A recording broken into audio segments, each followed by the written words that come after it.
E aí, meus amigos, vocês estão felizes com Jesus? Como é que vocês estão? Meu nome é Samuel Melo, seja bem-vindo no meu canal. Essa aqui é a série Logos, onde nós estamos estudando versículo por versículo de algum livro da Bíblia. No caso, agora nós estamos terminando o primeiro capítulo de 1 João, certo? Então, hoje nós vamos ver os versículos finais do primeiro capítulo. Então, bora lá, pegue sua caneta, pegue sua Bíblia, um papel, marca-texto, pegue aquilo que você precisar e bora estudar a Bíblia junto. Vamos lá. Enfim, pessoal, então a gente tem aqui os versículos 8, 9 e 10 que a gente vai ver, certo? Então vamos lá. João começa o versículo 8 dizendo o seguinte: se dissermos que não temos pecado nenhum, a nós mesmos enganamos e a verdade não está em nós. Primeira coisa que a gente tem que parar para prestar mais atenção aqui é essa palavra se dissermos.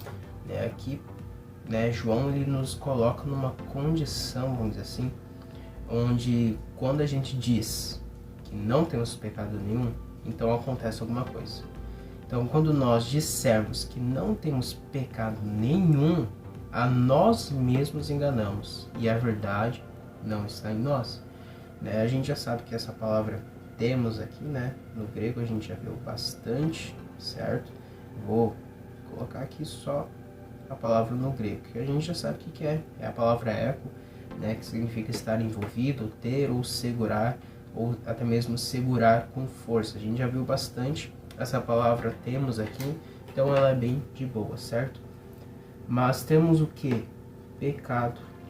E a gente tem que prestar bastante atenção para a gente poder se aprofundar um pouquinho mais nisso aqui.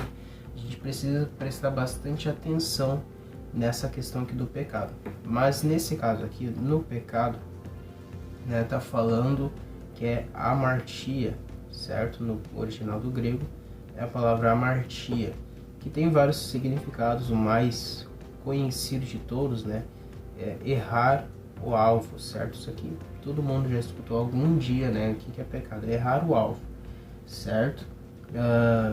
Também a gente pode acabar pensando de uma certa forma que é inconsciente. Será que é inconsciente ou não?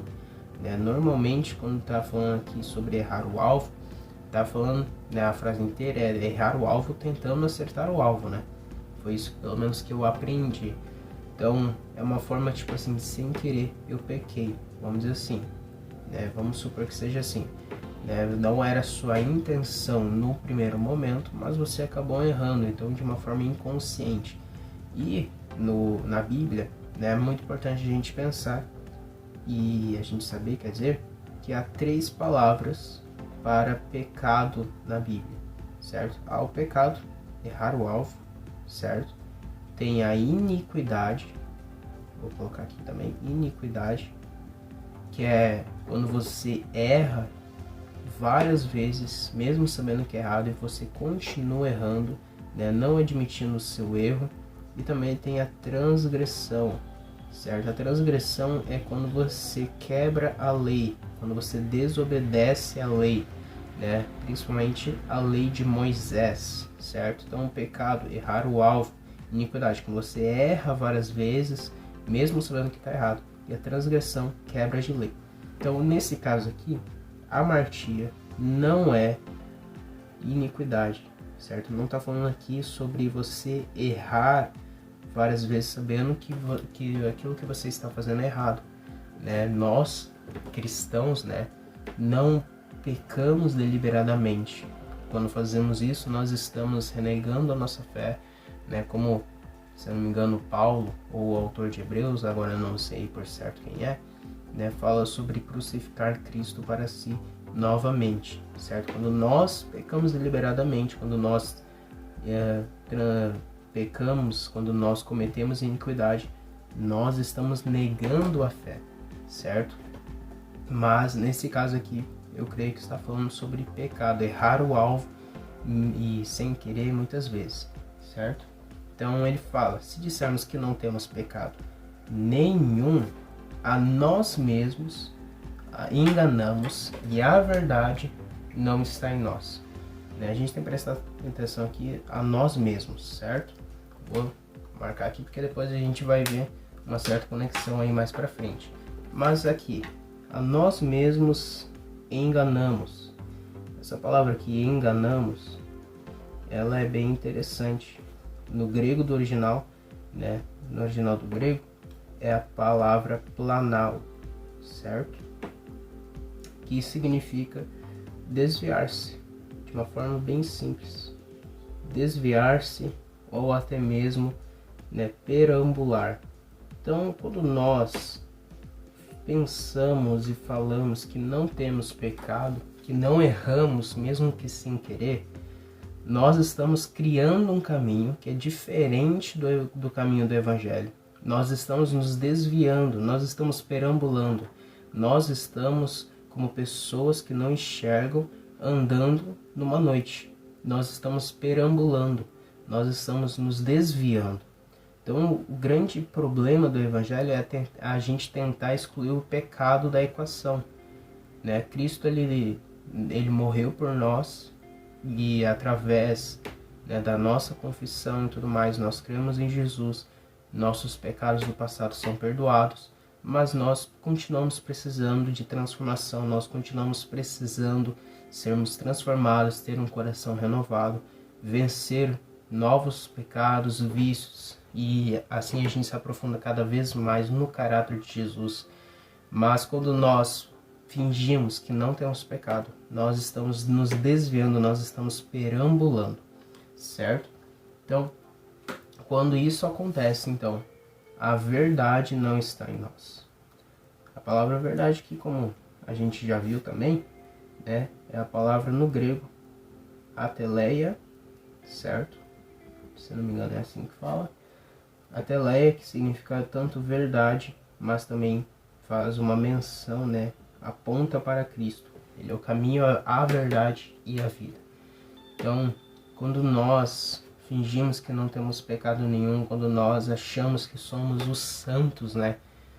Quando nós nos achamos em questão de santidade e tudo mais, e pensamos que estamos limpos de todo e qualquer pecado que cometemos no passado, ou que estamos cometendo, ou que vamos cometer, simples assim nós estamos nos desviando, estamos criando um próprio caminho e Cristo não está em nós.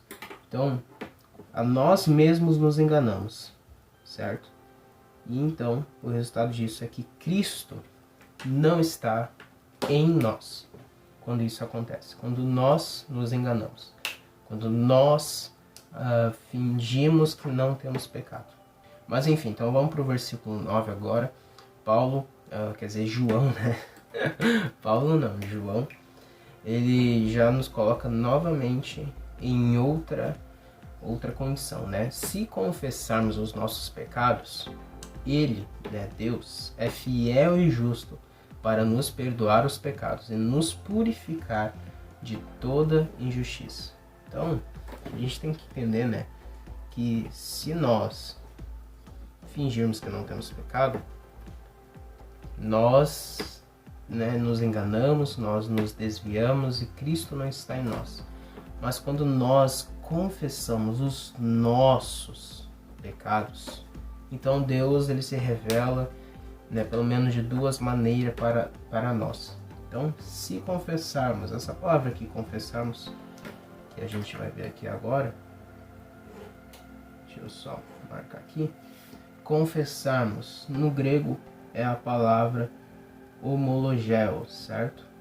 Homologeo, que significa professar, certo? Então eu coloco aqui professar, e também há um outro significado que é declarar que você é idólatra, que você adora alguém, outra imagem. Então, né, como nós sabemos, pecados normalmente eles são frutos de idolatria, são frutos, né, de quando nós adoramos alguma coisa. E idolatria não tem só a ver com a imagem, né? Então eu vou até fazer uma coisa aqui que só quem vai ver o vídeo vai entender. Idolatria, certo? Quando nós professamos que somos idólatras dos nossos prazeres, de nos satisfazer, de sermos alegres do nosso jeito, nós então confessamos os nossos pecados. E dessa maneira Deus se mostra fiel e justo. Essa palavra aqui, fiel, no grego, né, é a palavra pistos, certo? Pistos, que significa verdadeiro, né? Com certeza, verdadeiro e fiel, mas também aponta, né, para alguém que é fiel na execução de comandos. Então, quando nós confessamos nossos pecados, Deus se mostra fiel para perdoar os nossos pecados. É alguém que é fiel para, sabe, cumprir os comandos de alguém. Não que Deus obedece, né, alguma coisa, mas diante da nossa confissão de pecados, Deus ele se mostra fiel. E essa imagem aqui de fiel aponta para Deus como um pai que é fiel para perdoar os pecados, né? E quando a gente fala de justo, claramente está apontando para um juiz, alguém que não segue, né, para uma outra justiça, né? Essa palavra justos aqui no grego é a palavra de kaios, certo? Que significa reto ou justo também, né, claramente. E também faz menção para Cristo. Cristo é o justo, né? Então, ele se mostra justo como um juiz. Para o quê? Para nos purificar de toda injustiça. Essa palavra aqui, perdoar e purificar, a gente vai dar uma olhadinha aqui agora. Perdoar, no grego, né, é a palavra afieme ou apieme, certo? Que significa, tipo, deixar de lado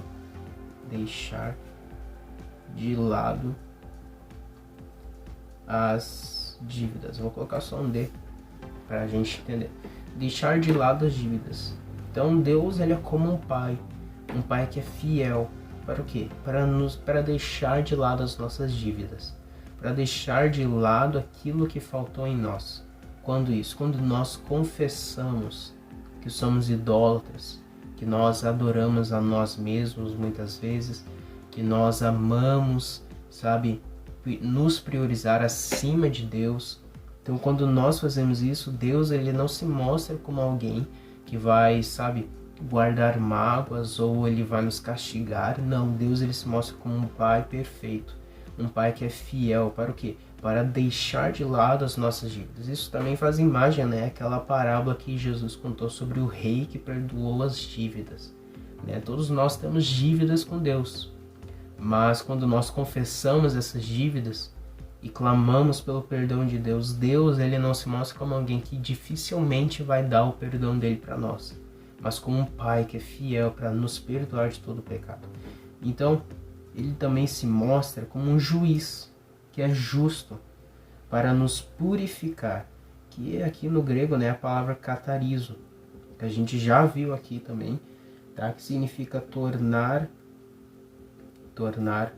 limpo, né? E também curar da lepra, né? Faz uma referência para a lepra, né? Já que a lepra, ela antigamente, atualmente também, né? Ela era tipo assim, uma consequência do pecado e tudo mais. Então, normalmente a lepra ela era acompanhada de algum pecado, certo? Então, por isso, purificar também faz menção a curar a lepra. Então, Deus ele se mostra como um juiz justo para nos tornar limpos de toda injustiça, para nos purificar, para curar a nossa lepra, como um sacerdote, né? Um sumo sacerdote, que não tá ali somente para tipo assim, não, tu pecou, então vai embora aqui, não tô nem aí que tu tá curado da lepra e tudo mais, não. Deus é como um sumo sacerdote que chega em nós e nos torna limpo, ele nos cura da lepra, ele perdoa os nossos pecados, ele nos purifica de toda injustiça. Essa palavra injustiça aqui no grego, né, é a palavra adikia, certo? Adikia é uma forma negativa aqui da justiça e tudo mais, né? Essa palavra adikia, né, no grego significa injustiça, claramente, né? Tá traduzido como injustiça, mas também é injustiça de coração e vida, certo? E também tem um outro significado que é profunda violação da lei e da justiça. Então, não está falando somente sobre pecados rasos, mas Deus ele nos purifica, ele nos torna limpo no profundo. Ele nos purifica na parte mais profunda do nosso ser. Ele é um Pai fiel para nos deixar de lado as nossas dívidas e Ele nos deixa aliviados. Ele tira todo o peso de culpa e do pecado que é em nós quando nós abrimos o nosso coração para Ele, confessando que somos idólatras e precisamos de transformação. Essa é a obra de Deus em nós. Mas enfim, então vamos para o versículo 10, esse aqui é bem de boa, né? João fala então uma outra situação aqui, né? Se dissermos que não cometemos pecado, fazemos dele um mentiroso e a sua palavra não está em nós. Então, outra situação, né? Se dissermos que não cometemos pecado, fazemos dele, Deus, um mentiroso. Essa palavra mentiroso, tanto no grego como no português, né? Significa alguém falso, certo? Então a gente está tratando a mesma coisa aqui. Alguém falso, alguém que mente, alguém que não é verdadeiro, né? E como que isso acontece? Será que a gente está alterando o caráter de Deus nesse momento? Será que a gente está tentando mudar Deus? Né? Porque Deus é fiel e verdadeiro. Só que aqui João está falando assim, que quando a gente diz que não comete pecado, a gente faz de Deus um mentiroso. A gente faz de Deus um mentiroso para as pessoas. Porque as pessoas vão nos ver falando que não cometemos pecado, só que elas sabem que a gente comete pecado. Porque nós continuamos sendo pecadores. Pra gente, a gente pode ser cego na religião de uma forma que a gente pensa que a gente não peca. Mas as pessoas estão vendo isso. Quando a gente diz então que a gente não comete pecado, a gente faz de Deus o mentiroso para as outras pessoas. E o resultado de tudo isso é a sua palavra não está em nós. Essa palavra, né? Essa palavra aqui no grego, né? Até o nome aqui da nossa série, logos ou logos, né? Que significa palavra, verbo, né? Mas também faz referência a Cristo. Então, quando a gente faz de Deus um mentiroso para as pessoas, quando nós, né, vivemos numa cegueira espiritual, onde nós não nos enxergamos como pecadores, quando nós tentamos excluir o pecado do Evangelho, nós estamos fazendo de Deus um mentiroso. E Cristo não está em nós. É isso que acontece. Enfim, meus amigos, então esse foi o nosso estudo do primeiro capítulo, né, de 1 João. Está sendo incrível aquilo que Deus está nos ensinando aqui. Eu, principalmente, tenho aprendido muito. Semana que vem, então, nós retornamos com o capítulo 2, se eu não me engano. É o último capítulo que a gente vai ver de 1 João, se Deus quiser, né? Se Deus quiser continuar, a gente continua também. Mas, enfim, meus amigos, então que a gente entenda que nós continuamos sendo pecadores, mas nós somos pecadores que entendem que somos pecadores. Que nós sabemos que precisamos de transformação. Que a gente admita que muitas vezes somos idólatras, adoradores de nós mesmos, da nossa imagem, que priorizamos nós mesmos acima de Deus, né? E que Deus, então, e nesse momento Deus, ele se mostra como um pai que é fiel, como um rei fiel, para nos perdoar, para deixar de lado as nossas dívidas com ele. Ao mesmo tempo ele tira de nós toda a culpa, todo o sentimento de culpa, todo o peso do pecado que há em nós. Ele nos purifica como um juiz justo, um sumo sacerdote justo, né? Ele nos purifica de toda injustiça. Então é isso, meus amigos. Espero que vocês tenham gostado, que isso possa ter te abençoado, certo? Curte esse vídeo caso você ainda não tenha curtido. Se inscreve no canal caso ainda não seja inscrito. Compartilhe para que mais pessoas recebam a mensagem de Jesus. É isso, meus amigos. Continuem felizes com Jesus.